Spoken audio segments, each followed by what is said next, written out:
Seja bem-vindo ao canal, curta, se inscreva, compartilhe e ative o sininho para receber todas as nossas notificações. Hoje vamos falar ali sobre Romanos capítulo 8, a vida pelo Espírito é um fechamento das doutrinas que começaram ali desde o capítulo 1 de Romanos, portanto, assim como Romanos 1 foi mais extenso, esse vídeo também será extenso, garanta que você tenha paciência e tranquilidade para assistir todo ele. Então, só revisando, no capítulo 1 de Romanos nós falamos sobre a revelação geral e a ira de Deus contra a humanidade. No capítulo 2, o juízo de Deus, né, e a questão de ser judeu e portadeiro da lei de Deus. Capítulo 3, a fidelidade de Deus e a justiça que vem por meio da fé. Capítulo 4, Abraão como o pai da fé e o modelo da fé. Capítulo 5, a morte em Adão e a vida em Cristo. Capítulo 6, mortos para o pecado e vivo em Cristo, fazendo deles como instrumento de justiça, escravo da justiça. Capítulo 7, a luta contra o pecado. E agora no capítulo 8, como viver uma vida pelo Espírito, que é diferente de somente estar lutando contra o pecado. Portanto, vamos continuar a leitura. Capítulo 8, versículo 1. Portanto, agora já não há condenação para os que estão em Cristo Jesus. Inclusive tem uma música muito linda chamada Nenhuma Condenação Há. Ouça essa música, é muito inspiradora. Porque por meio de Cristo Jesus, a lei do Espírito de vida me libertou da lei do pecado e da morte. Ou seja, ele está falando aqui que a lei do Espírito, ela sobrepõe a lei do pecado e da morte. E não só sobrepõe, mas ela liberta dessa lei. Porque aquilo que a lei fora incapaz de fazer por estar enfraquecida pela carne, ou seja, que a lei ela vem como estabelecer uma maneira do homem se relacionar com Deus, mas por conta da carne, da fraqueza carnal do homem, ela não conseguiu cumprir o seu papel. Então Deus o fez enviando o seu próprio filho à semelhança do homem pecador, como oferta pelo pecado, e assim condenou o pecado na carne. Ou seja, ele todo o pecado ele foi, na verdade, depositado na carne. Então, uma vez que a carne cessa, o pecado também cessaria. Então, em Jesus, todo o pecado foi punido. E nós, quando morrermos, quando essa carne ela voltar ao pó, de alguma maneira, nós que temos a vida no Espírito, vamos estar vivificados para com Deus, a fim de que pelas justas exigências da lei fossem plenamente satisfeitas em nós, que não vivemos segundo a carne, mas segundo o Espírito. Quem vive segundo a carne tem a mente voltada para o que a carne deseja, mas quem vive de acordo com o Espírito tem a mente voltada para o que o Espírito deseja. Então, o que a carne deseja? Muitas vezes é o que? Satisfazer suas vontades. Preguiça, que mais? Comer demais, mentir, se satisfazer, ter conforto, tudo isso daí. Mas o espírito ele busca ter o seu descanso, na verdade, em Deus. Então, o descanso que a carne busca é diferente do descanso que o espírito busca. Quando você acaba buscando demais as coisas que satisfazem o descanso da sua carne, a vontade, o prazer da sua carne, você acaba minando as coisas que o espírito busca. Beleza. A mentalidade da carne é morte, mas a mentalidade do espírito é vida e paz. A mentalidade da carne é inimiga de Deus, porque não se submete à lei de Deus e nem o pode fazer, porque existe uma força do pecado atuando sobre a mentalidade da carne. Quem é dominado pela carne não pode agradar a Deus. Então, se você vive pecando, e eu digo no sentido deliberado, como se não fosse houver consequências, como se Deus tivesse ok com o seu pecado, você é dominado pela carne e não pode agradar a Deus. Infelizmente, essa é a vontade de Deus, daquilo que eu tenho para falar de Deus. Aquele que vive para satisfazer a vontade daquilo que deseja carnalmente não pode agradar a Deus. É impossível que isso aconteça. A carne já não pode, você que vive pela carne também não pode agradar a Deus.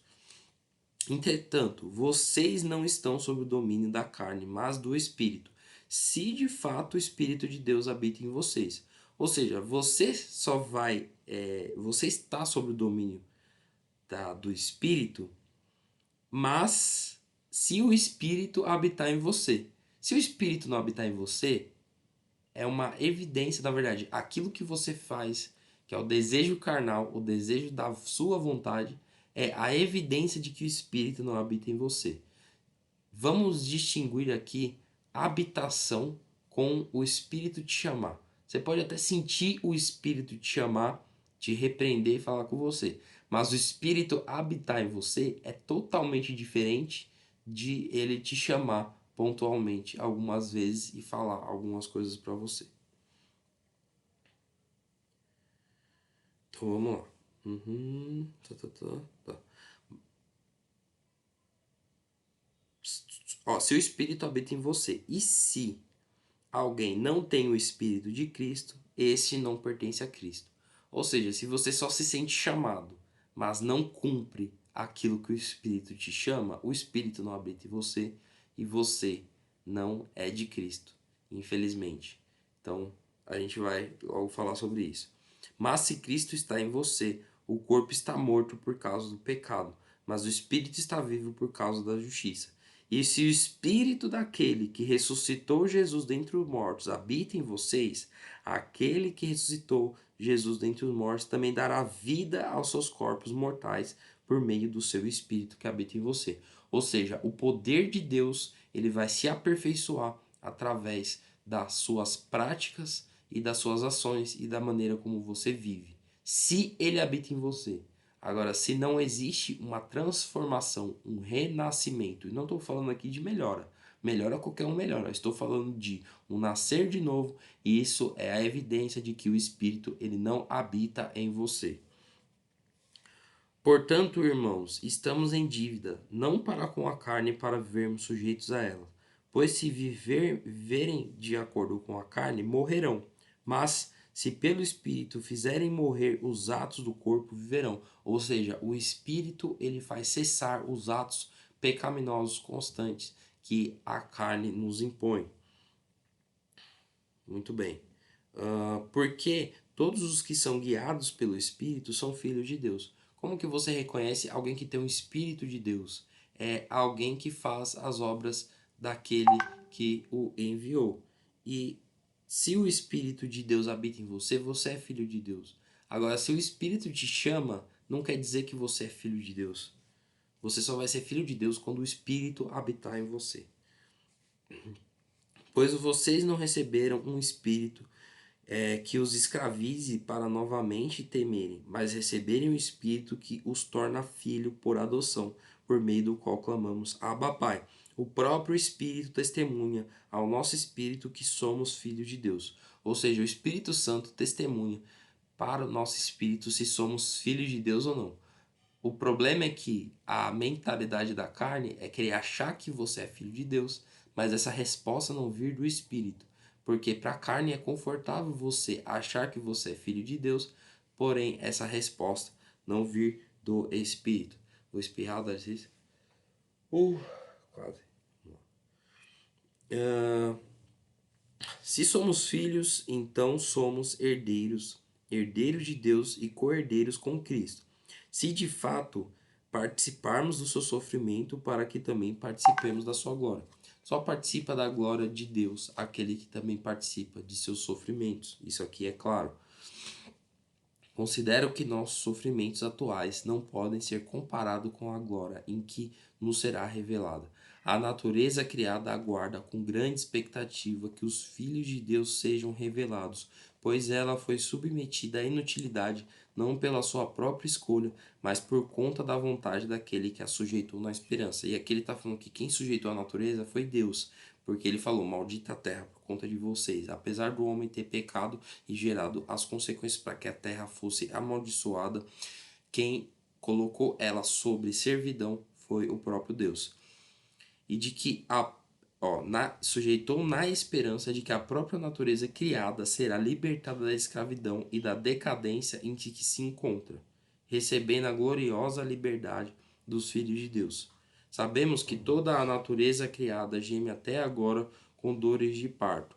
E não só isso, mas nós mesmos que temos os primeiros frutos do Espírito, ou as primícias do Espírito, gememos interiormente, esperando ansiosamente nossa adoção como filho de Deus, a redenção do nosso corpo. Ou seja, não só a natureza, mas os filhos de Deus esperam gloriosamente para o momento em que o corpo deles será liberto da escravidão do pecado e eles serão manifestos, na verdade, fisicamente e claramente como sendo filhos de Deus. Muito bem. Tá. Pois nessa esperança fomos salvos, mas esperança que se vê não é esperança. Quem espera por aquilo que está vendo, ou seja, se você está na expectativa daquilo que está vendo, você não está tendo esperança. Por exemplo, você espera que você seja manifesto como filho de Deus, mas você consegue enxergar fisicamente que você é o filho de Deus? Não, porque você não vê. Mas pela fé você consegue enxergar, pela esperança você consegue enxergar. Bom, mas se esperamos aquilo o que ainda não vemos, aguardamos pacientemente. Então, se a gente aguarda algo pacientemente e aquilo que a gente não vê, na verdade essa paciência ela é gerada em nós por meio da esperança. Da mesma forma, o Espírito nos ajuda em nossa fraqueza, pois não sabemos como orar, mas o Espírito intercede por nós com gemidos inexprimíveis.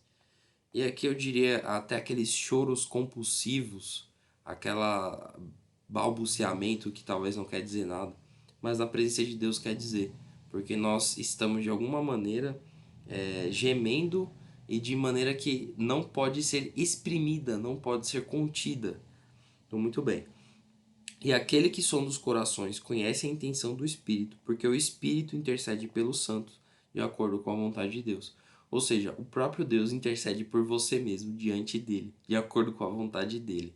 E isso é interessante, porque nesse sentido, não é uma questão de você querer ou não interceder, mas é uma questão do Espírito querer interceder, dele determinar algum tipo de intercessão sobre a nossa vida.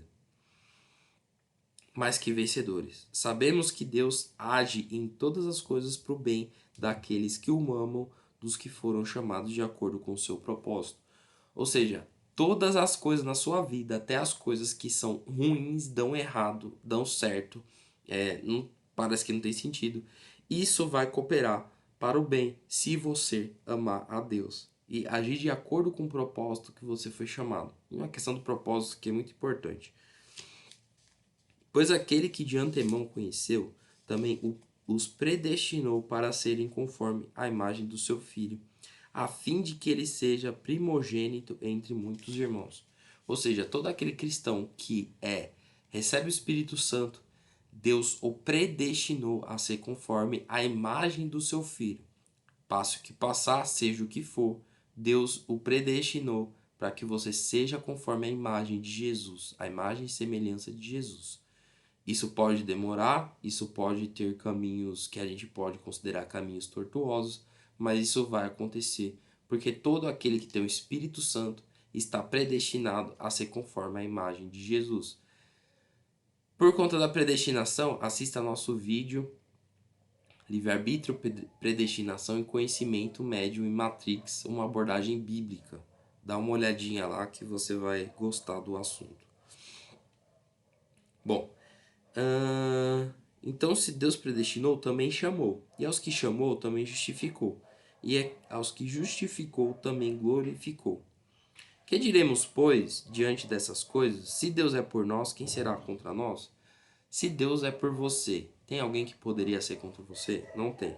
Aquele que não poupou o seu próprio filho, mas o entregou por todos nós, como não nos dará juntamente com ele e de graça todas as coisas? E aqui eu abro um parêntese. Muitas pessoas, elas ignoram esse versículo, e não só esse versículo, esse sentimento.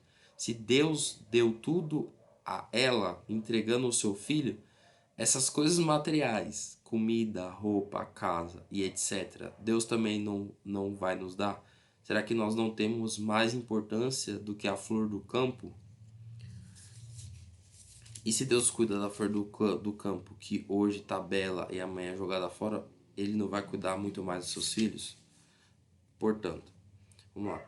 Quem fará alguma acusação contra os escolhidos de Deus? É Deus quem os justifica.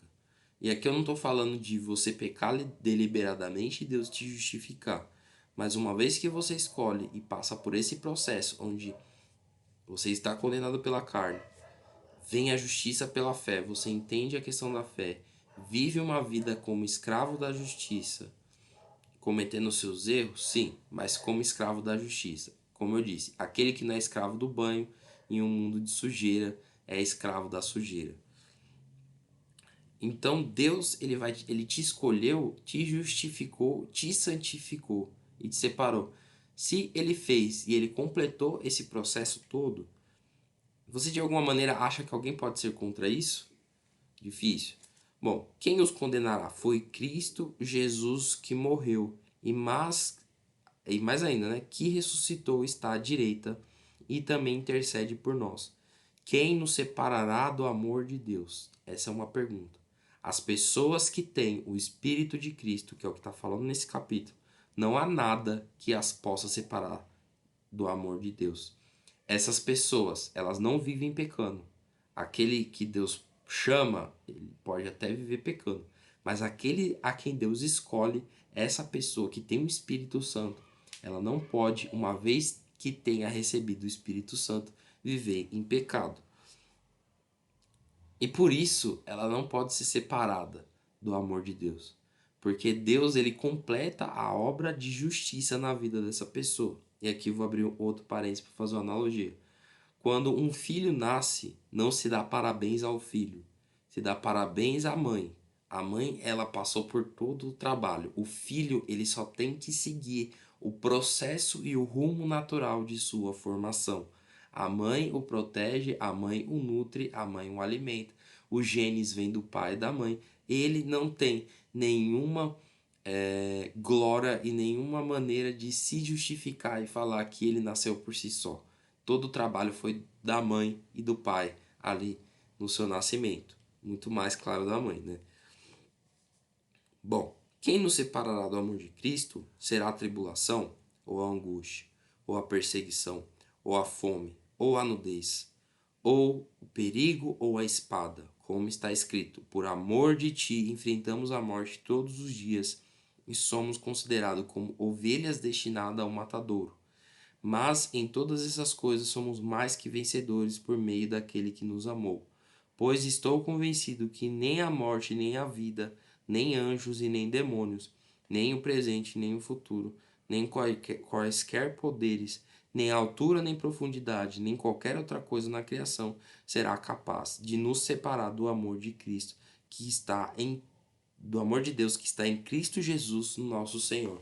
Ou seja, uma vez que você é selado com o Espírito Santo, meu irmão, não tem como você ser separado desse amor.